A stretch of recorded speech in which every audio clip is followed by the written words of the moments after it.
Hello, everybody. My name is Mike Halatek. I am your new host for the Tuesday night 8:30 edition of Chicago Sports Podcast.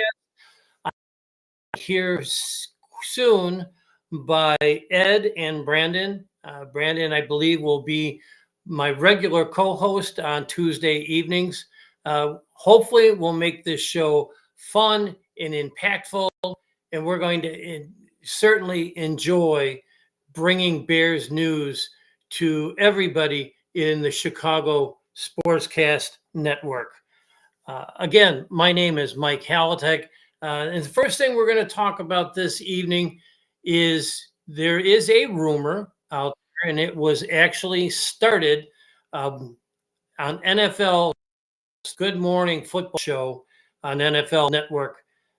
Peter Schrager ran this rumor across the bow of Bear fans everywhere, saying that the Kansas City Chiefs are in the market, and they have to be in a market for a wide receiver because their top three targets are all injured. The last one to be Rashee Rice, who he suffered a knee injury after a Patrick Mahomes interception, and it was Patrick Mahomes that actually collided with Rashee's knee, causing the injury. So he's going to be out, quote unquote, according to Adam Schefter and Ian Rappaport, a significant amount of time. And so they're in the market. And one of the names that came out was, of course, Keenan Allen, because Keenan Allen is on a one-year deal here in Chicago. The Bears, ironically, have a surplus of wide receiver talent in their wide receiver room with Keenan Allen and DJ Moore, Romo Dunze, not to mention DeAndre Carter and Tyler Scott. So there's a lot of moving parts to this, and hopefully we'll be able to talk about it in a little bit. So I'm going to bring in, who do we have that came on board? Brandon. Hey, what's up, Michael? Welcome to the show, my friend. We're missing Ed. Apparently the link that he's trying to get into the show isn't working, and I think hopefully Mr. Hyatt, Mr. Tax, however you want to call him, is going to help him out getting his link to go in. But hey, welcome aboard. You're the newest member of the Chicago sports team, podcast team. So tell me a little bit about Brandon. You're a young man, so obviously, you're probably old enough to be your grandfather, but we'll have fun with it, I'm sure. Hey, how you doing? I appreciate y'all having me here. Yeah, Ed turned me into this little group chat here, and I've met Brandon before. Shoot, I've been a Bears fan since probably 2004, I want to say. That's basically when I started getting into football, really. I wanted to play in high school. My dad wouldn't let me. He's wanted me to work for some reason. When football players get paid all his money, I don't know what he was thinking, Been a loyal fan, been through all the heartache, the headaches, the ups and downs. 35 years old now. And, we may see some bad disappointment games, but it's never going to turn me away from this team. Eventually we're going to get it right. We will. A little bit about this guy. I'm 67 years old. I've been a Bears fan since the 1963 championship team. And for those of you that are way too young to remember this or even know this, the NFL had a blackout policy up until the late 70s or possibly even the early 80s. Home games were not televised in the home market. So unfortunately, in 1963, I saw all the away games on on television, but the home games were blacked out, and that included the NFL championship game when the Bears defeated the New York Giants 14-10 at Wrigley Field. So um, uh, I can remember huddling up in the downstairs den at my house in Hanover Park, Illinois, and just hunkered down with a radio, listening to Jack Brickhouse's play-by-play and Ern Kupcinet's color commentary as the Bears defeated the New York Giants in a very cold game at Wrigley Field. So the first game I ever remember being at was in 1965 when the Bears defeated the Rams in Roman Gabriel. So it was I've been a Bear fan pretty much my entire life. I'm sure I went to more games prior to 65, but the 65 game is the first game I remember. And of course, 1965 was the year that both Dick Butkus and my good friend Gail Sayers, that you see above me, that they were drafted in the first round by Chicago. So it's been a long time. It's been a lot of fun. I was at the Bears NFC Championship game for both 1985, 1988, and 2006. The only NFC Championship game at Chicago I missed was the 2010 game against the Green Bay Packers. So looks like Ed is still. Oh, wait a minute. I think he is here. And there he is. Mr. Ed, how you doing? I am well. Can you hear me? We can hear you. I can hear you just great. All right. We're all thumbs up. So let's get the show on the road while we were killing time for you to get on board. The lead story, as you saw on the graphic, is the rumor that surfaced indicating that the Kansas City Chiefs they're looking to acquire a wide receiver after their latest mishap when Rashee Rice was injured last week. Ironically, after an interception, and the player that hit his knee was none other than Patrick Mahomes. So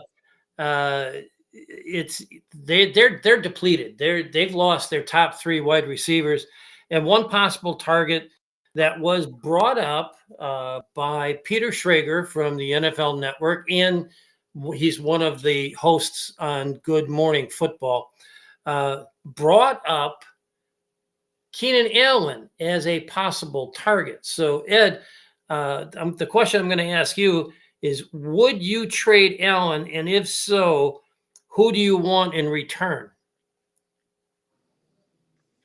Well, I'll tell you this. I think Keenan Allen was brought in as a free agent, and no, he wasn't. He wasn't brought in as a free agent. We did a trade for him, but it was in the offseason prior to the draft, right? I think as soon as we got a doomsday at 9, Keenan Allen, with his last year of his contract, and we don't even know if we're going to have him next year, become a possible trade bait before the trade deadline or now or anytime in between there. Surely we'd like to keep him, but if we can get it looks like the discussion, or the rumor I should say, has it that the possible trade they were looking at was a tackle. I mean a starting guard. I would do it. I tell you what, I would feel like I was in the driver's seat if I was Poles, though, because we're not looking to trade Keenan. They need a receiver, right? And surely they also know our line is lacking. But I'd try to have them throw something else in too. Maybe the 4th round that we gave up for Keenan, right?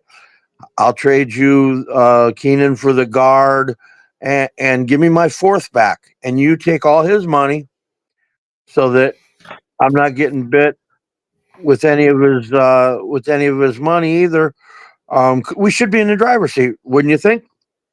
You would think, and before I go to Brandon, I just wanted to let everybody know this segment is brought to you by our sponsor. Uh, we're looking at Bridges Scoreboard, the home of the Hall of Fame menu, ice cold beer. You can check them out. We've got a little scroll on the bottom of the screen, so please check them out. Please support our sponsors. We're going to have a few different sponsors during the show. But getting back to Ed, yeah, it's going to be it'd be interesting. It's right now it's just a rumor. There's no Sure. there's no teeth behind the rumor, but you make a lot of great points. Uh, Brandon, your thoughts on the matter? Yeah, I mean, I seen the little article on Facebook when I was kind of scrolling and didn't really pay any attention to it, because there's a lot of stuff that's always out there. And as I get home from work, I'm seeing more and more about it. And sure, why not? I mean, like you said, our wide receiver room is definitely stacked. You know what I mean? Yeah, Keenan Allen's a great player. I'm not saying anything against him. We're working our advantage, to trade him off for a lineman. I say we do it. I mean, it's like when me and Ed were talking after work, it seems now Keenan Allen could just be trade bait. So, I'm hearing some feedback in there. As somebody, I don't know if somebody's in the room with you or Ed, but let's just a little bit about Trey Smith. Trey Smith was a 6th round draft choice in 2021. He has started every single game that he's been eligible to. He missed one game his second year due to an injury early in the season. So he's durable. He's a starting guard on a 2-time Super Bowl winning team. So one would think it is an upgrade for this offensive line to get him on board. So it'll be interesting to see if this rumor has any pans out. Brandon, you're watching the show. I have the commercial spot running across the screen. Can you make sure you see it and let me know? Thank you, man. Speaking of, our next sponsor is Serendipity Ice Cream Parlor. So check them out. We're really glad to have them on board. All right, item number 2 on the agenda. Despite the slow start, no Bears show is going to get away with anything without talking about QB1, Caleb Williams. Caleb Williams is shown progress. So it's interesting to see how he's done. He executed the offense against the Rams very well. In fact, couple of people in Twitterverse, Uverse, whatever you want to call it nowadays, they use the comment game manager. But a lot of people think that game manager is a derogatory term for a quarterback. But in this situation, I think that it actually described what Caleb did to a T, especially this last game against the Rams. What have you seen from Caleb that makes you excited to see how he progresses this year? I mean, it's like you said, each week is an improvement. I'm definitely seeing it. I'm still a believer. I know that we were expecting it right out the gate, and it hasn't happened. But each game, his stats are looking better and better. So I mean, it's definitely heading in the right direction.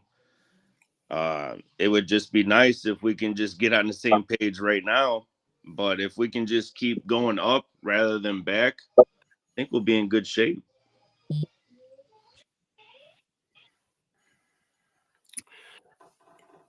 And how optimistic are you that Caleb will continue to grow as quickly as he has during the first 4 games?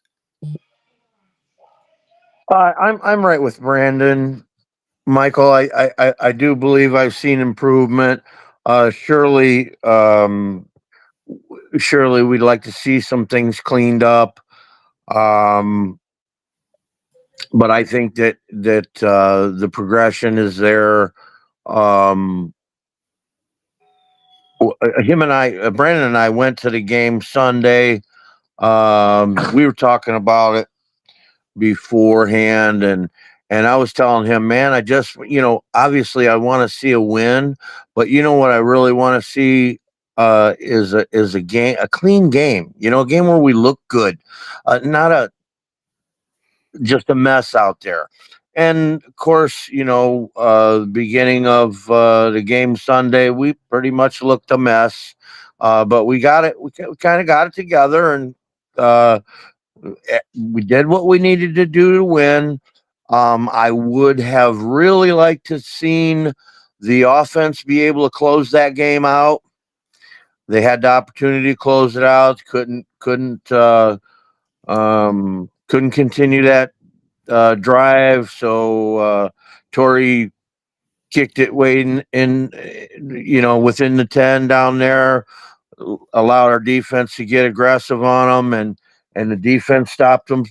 So we got the ball back again, and again we couldn't close it out. So Torrey had to knock it back there again, and again put them down there in their own territory, and then we got the interception. So our defense ended up having to close the game out when I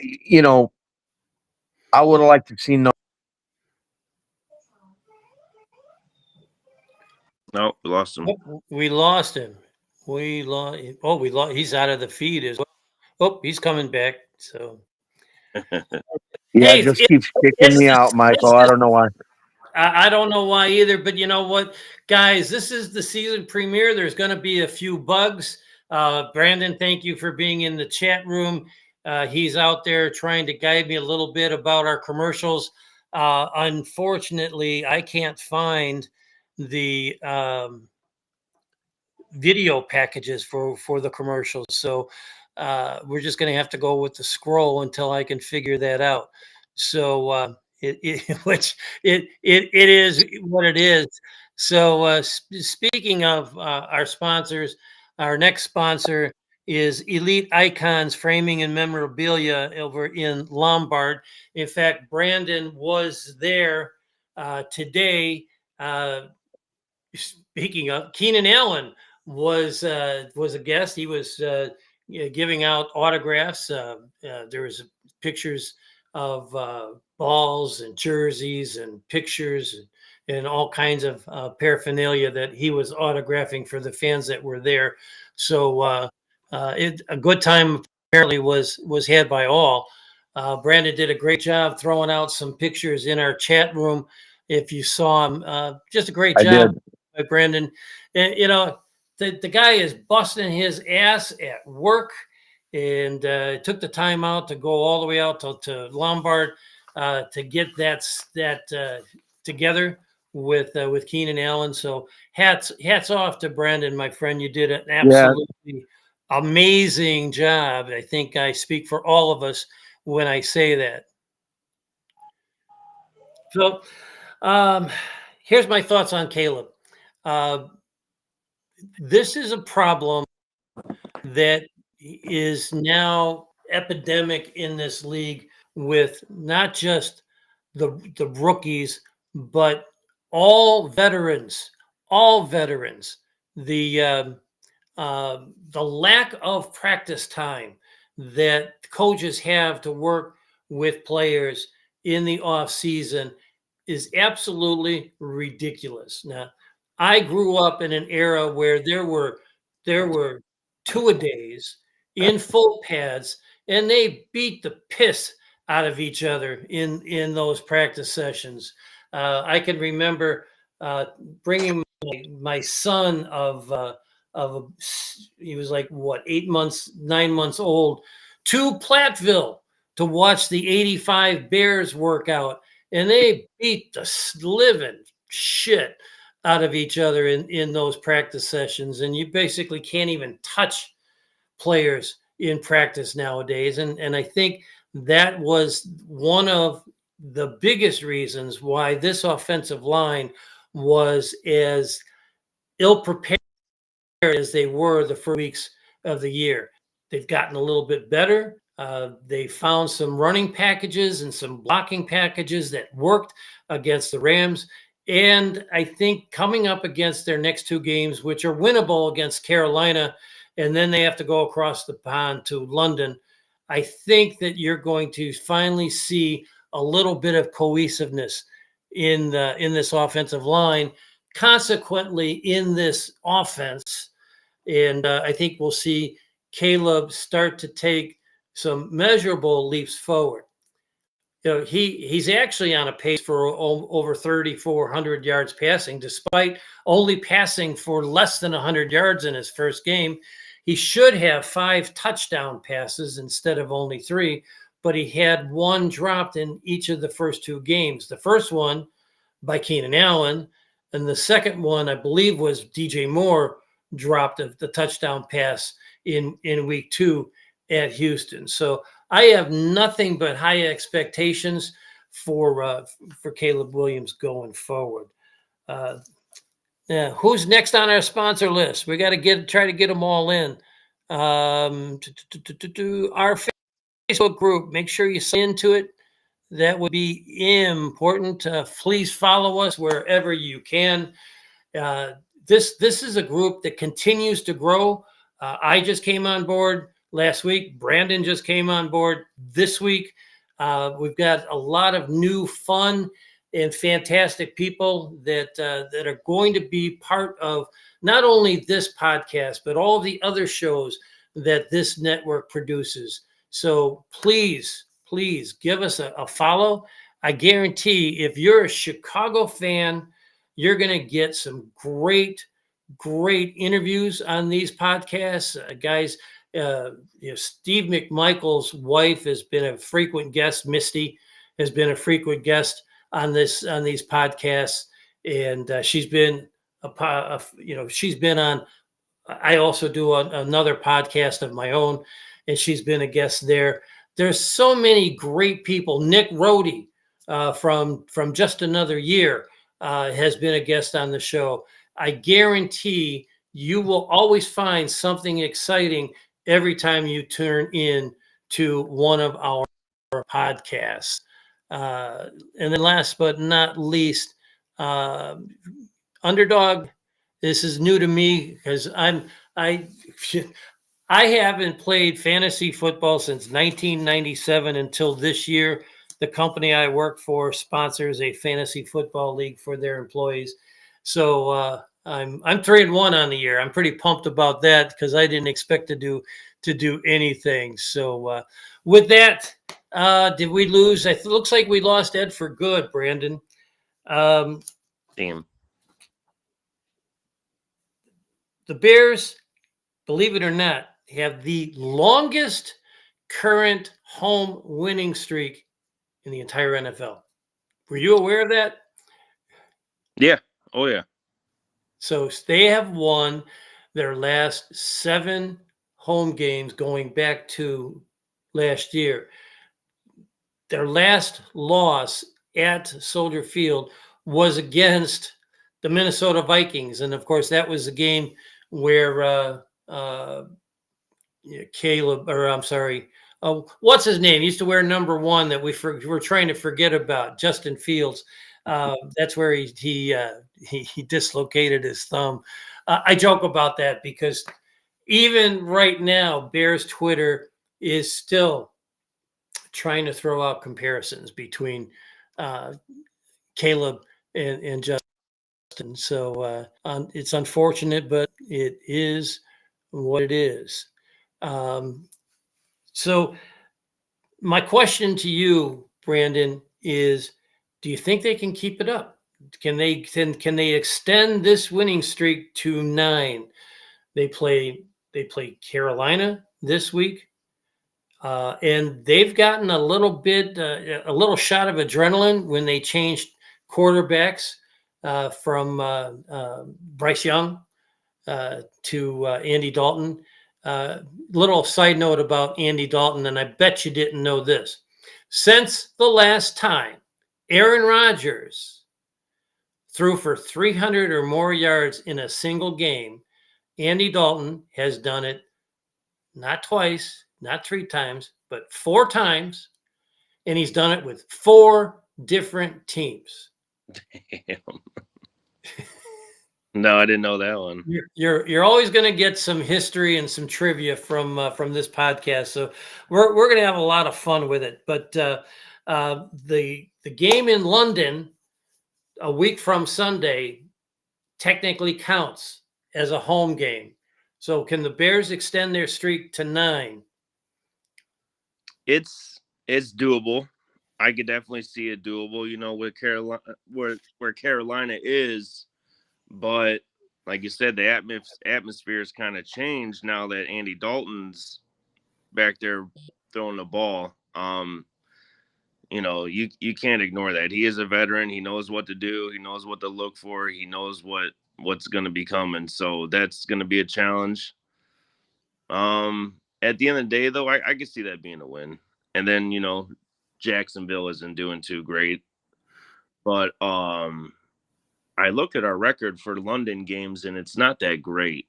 So that's what kind of worries me. For some reason, we don't really do too hot when we go to London. Hopefully that could be different this year, you know.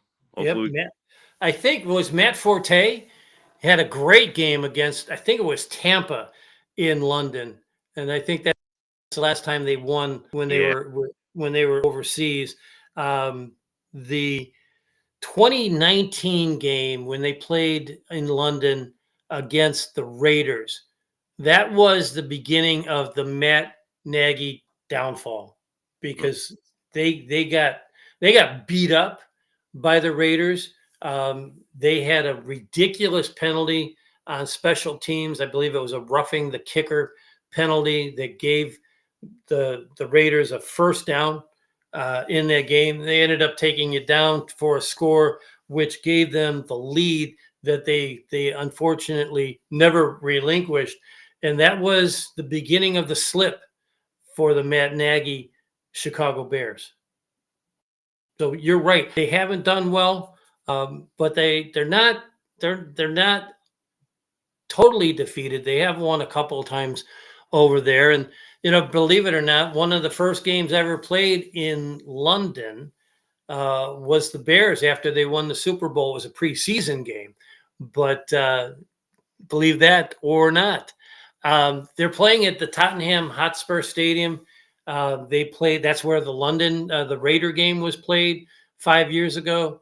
Absolutely gorgeous stadium. A lot of friends that I know actually went overseas for that game and had nothing but amazing things to say. In fact, they were hoping that the Bears could steal some of the ideas from that stadium if and when the Bears ever decide to put up a stadium, which maybe we'll have a little bit of time for since Ed's not with us, and we can talk a little bit about that if you'd like. After the Bears come home, they have their bye week, and then they have back-to-back road games at Washington and then at Arizona. Now, they're both going to be tough games. Can this team gain momentum in the 2 games leading up to the bye week and at least grab one of those 2 games? Yeah, you would think so, right? With the momentum being up, that should be enough to at least carry them. Kind of hope so. Yeah, make no mistake about it. They're 2 tough teams to go against. You know, Washington, Jane Daniels is looking decent. He's got all the right pieces, though. He's got a brand new front offensive line right in front of him. You know, Washington did their work, and they prepared their rookie quarterback to their best ability. So I'm banking on that momentum because I know those games are going to be tough. It's going to be interesting because as you watch the film, Jaden Daniels Cliff Kingsbury has done a great job preparing him. But what he is doing is he's limiting his reads to half the field. If you look at the graphs of where all of his passes are going, it's like 4 are going to the left and 24 are going to the right. Yeah, seen that. So it'll be interesting. So obviously, you're going to put who are you going to put on the defensive left side as your cornerback? You're going to put Jalen Johnson. Yeah. On the left side and make him throw to the left against Tyreek Stevenson. So that's going to be an interesting watch. Now, after those 2 games, the Bears come home and have 3 straight games. First it's New England, then it's Green Bay, then it's Minnesota. So if they can if they can be 6-3 going into Green Bay's a must-win game. They've got to be great because they've got to get that monkey off their back and finally beat Green Bay. And here's an interesting statistic.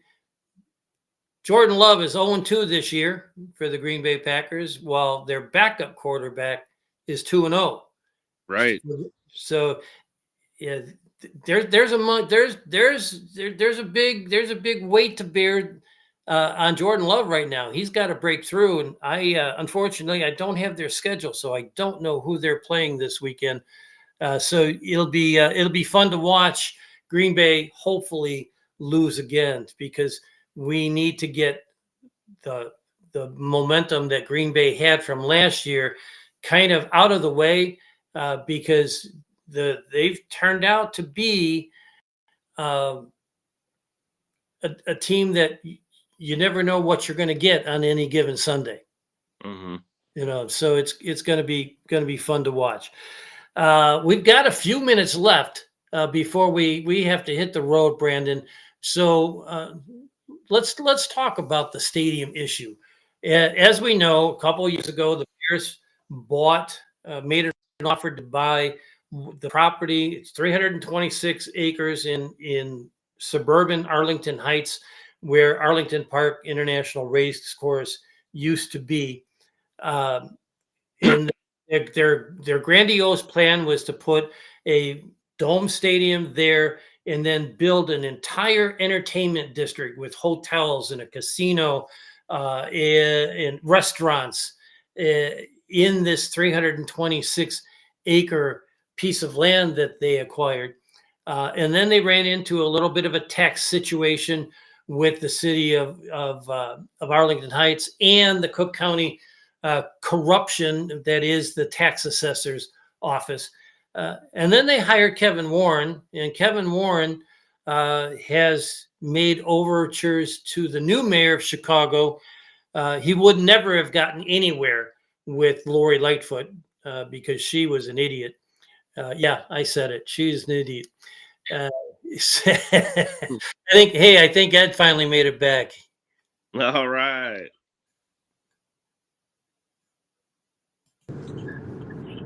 Oh, it's Trax.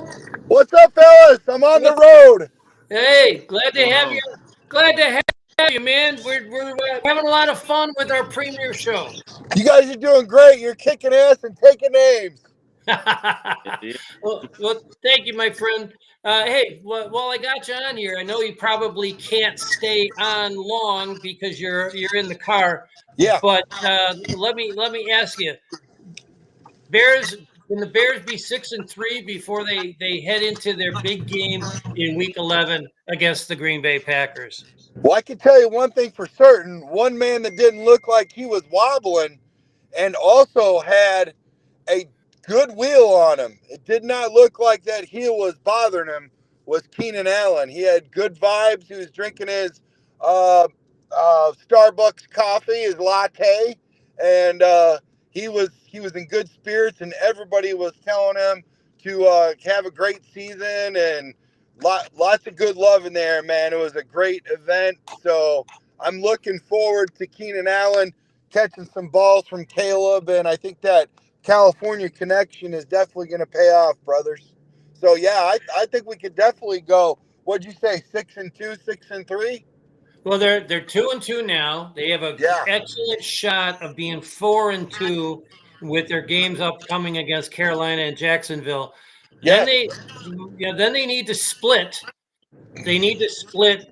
They're on the road at Washington against the resurgent Commanders. They're Yeah. on the road over in Phoenix against Kyler Murray and the surprising Arizona Cardinals before they come home to take care of the Patriots. And then Yeah. week 11 is their 10th game of the year against Wow. the hated Green Bay Packers. Wow. Yeah. You know what? You make a really good case the way that you carved that up and served it up to us. I do like what Brandon said earlier. He made a great, valid point about, making sure that we circle the red rifle. I mean, he knows how to game plan against our defense, but keep in mind, we know how to jam the red rifle up, if you know what I mean. So we could we got a good shot at that. But no, the way you laid that out, I'm definitely a believer that it could be a really good run for us, man. And I think the next two games could definitely build, or no, it's already building, right? Caleb's confidence and the offense is building. Right. But it's improving, every snap, every repetition, you hit on it earlier on all cylinders, Michael, when you talked about how they used to practice. And I remember they were, a lot of the Bears that we've had on, you talked about that earlier in the show also, Michael, about all of the 85 Bears and the Bears alumni that we've had on our show. And all of them talked about how the practices were more difficult than the games because they were playing against our vaunted defense, and it made the offense better and vice versa. So the practices were actually more difficult than the game that they played on Sunday. Doug Planks talked about that on our show, especially. And Fenzik, here we are dropping names again. But honestly, you're right about that. And we need to get back to that. We need to restore that. I do like the fact that Sweat has been calling out our offensive line and our offense. So that is refreshing. And I think that's a little bit of vintage football. Michael, would you agree with that? I would agree with it. Unfortunately, the NFL Players Association Yeah.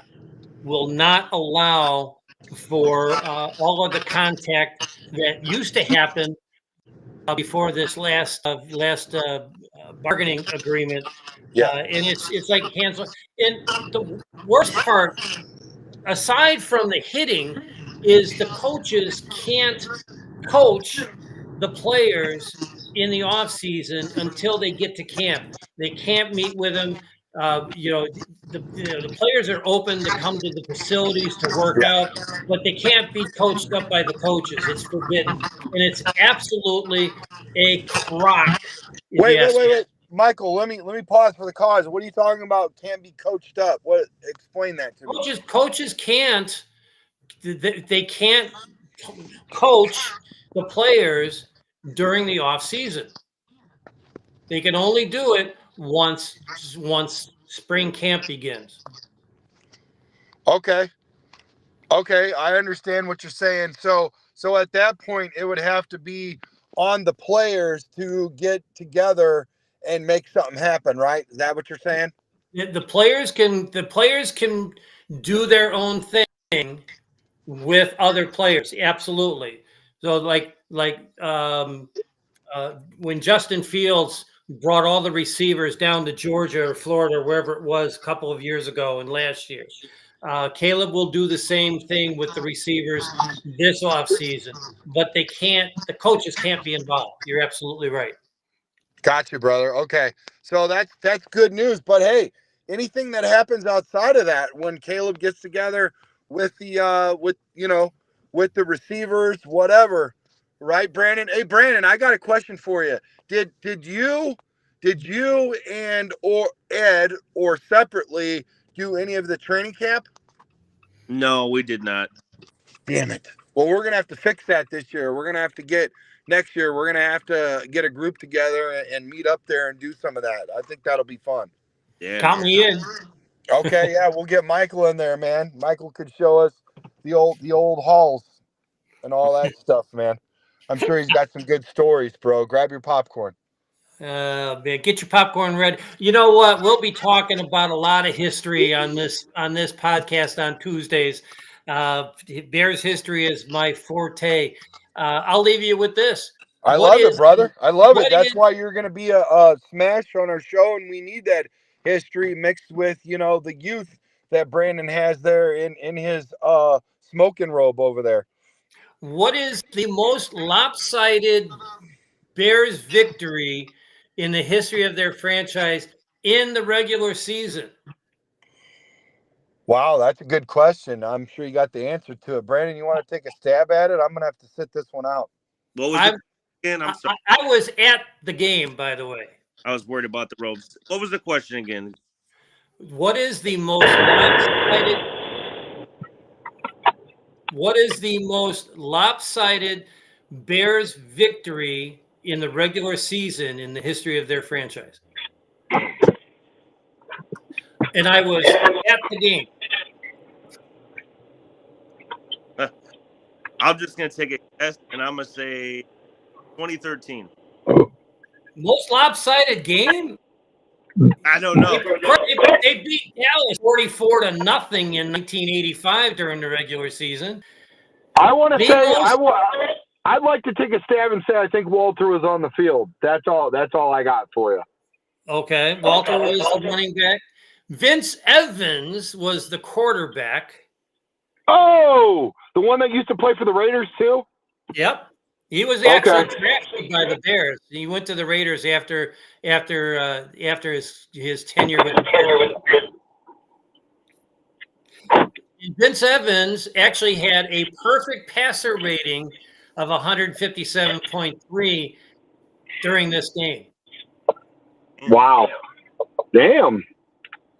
December 7th, 1980, Bears 61, Green Bay 7.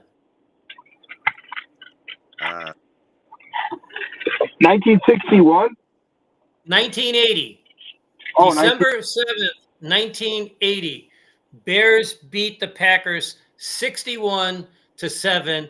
And I was sitting in section 111, row 5, seat 34. Man, that had been a fun game. It was 0-0 after the first quarter. Wow. That's awesome. All right. Hey, it's 9:15. I think that wraps it up for this evening. I hope everybody enjoyed the show. I hope I got everybody's chat comments out there. Let's see. Ed threw a comment out there.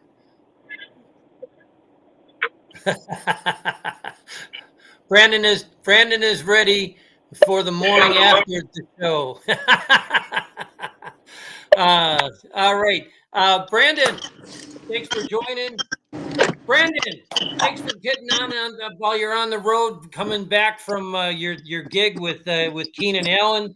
Yeah. I hope everybody enjoyed our premiere edition of this podcast that is yet to be named, but we'll have a little fun with that as we go along. So, who's next up? Hey, Brandon, who's next up on the podcast schedule? So for Wednesday night, we've got the 4-star generals, bro. We've got Sean. We got Sean Lugo. We've got Kyle, and Darius is on Wednesday night. So yeah, it'll be a good one. I might have to be in the chat room for that one. What time does that start? 8:30. Awesome.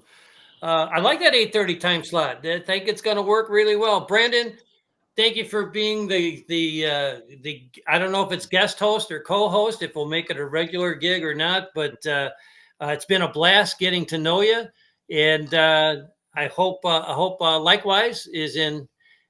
And we got a comment here.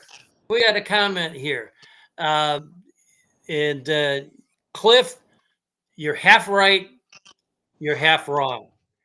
The right part is the Bears 1940 championship game was against the Redskins. That score was 73-0, but it wasn't the regular season. It was the championship game. So Oh man, you better come correct, Cliff.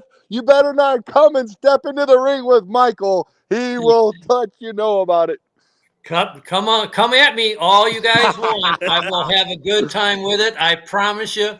Yeah, it's all good. Love you, Cliff. Thanks for showing Okay, up, bro. Cliff, You I'll made my give night. you a little bit of trivia about that game. The Bears were asked in the second half to stop kicking extra points because they only had a limited supply of footballs and they were running out. So they had to run in the extra point. That was back in the days where 2-point conversions were not in vogue. That didn't come. I don't think the 2-point conversion didn't come in vogue until the 90s. I'd have to go and look that one up. But they literally had to stop kicking the extra points because the balls were going into the stands and the fans weren't giving them back. So there's your little trivia for your 1940 championship game. Guys, just so you know, if you ever get tired of using Google or it's down, I got Michael's phone number, and basically Google asked him for answers anyway. So, just dude, Mike knows his stuff, man. Dude, he's on it, bro. He's on it. So, and it's a good balancing right now. It's like, Brandon, you've got a face for video. I have a face for audio, and Michael knows all the stats, and we're like super, fans. So this is gonna work out great. This is gonna be good. I'm gonna love it. I live up in Wisconsin, Brandon, I'm just across the border. If you know where Freeport, Illinois is, I'm 6 miles north of the border from to the Illinois state line. I used to work in Madison in the auto industry, and I used to have a bunch of Bears paraphernalia in my office. And you can imagine the crap that I used to get and I'll have to tell you some stories in a future episode about the fun I would have. So being in Wisconsin in Packer country, I have become a student of the rivalry, and I enjoy it immensely. And I have a lot of fun with Packer fans, but just by starting out, well, oh, you're a Bears fan? Oh, I'm sorry. I said, don't be. I said, if it weren't for the Bears, you wouldn't have a franchise in Green Bay. And that's a true story. Which we'll get into in another episode. But if they give me grief, I just give it right back to them. And if they give me too much grief, I'll leave you with this. I would tell them this. I tell you what I'll do. All right. You call yourself a Packer fan. I'm going to ask you one trivia question about your Packers. If you can answer it, you can give me all the shit that you want to give me anytime you see me. But if you can't answer, you have to shut the F up. Not one Packer fan has been able to answer that question. And the question is, in the history of the Packers franchise, they have played home games in the regular season in 8 different stadiums in Wisconsin. Name all 8, and I'll shut up. And not one Packer fan has ever been able to answer that question. What's the most a person has at least named off? Actually, I was actually on my other podcast, and somebody got 7 of the 8, and she actually Googled while we were still on to get me the 8th one. But that is a true story. 4 of them are in the Green Bay area, and 4 of them are in the Milwaukee area, because the Green Bay Packers in the mid-30s had to start playing games in Green Bay to get extra revenue, because they almost went bankrupt twice in the 30s, and George Halas bailed Curly Lambeau out by lending him money to make payroll 2 times in the 30s. Remember seeing that one, yep. So that's good stuff, man. Stick with me, man. We're gonna have a lot of fun. We're gonna blow Tuesday nights out of the water.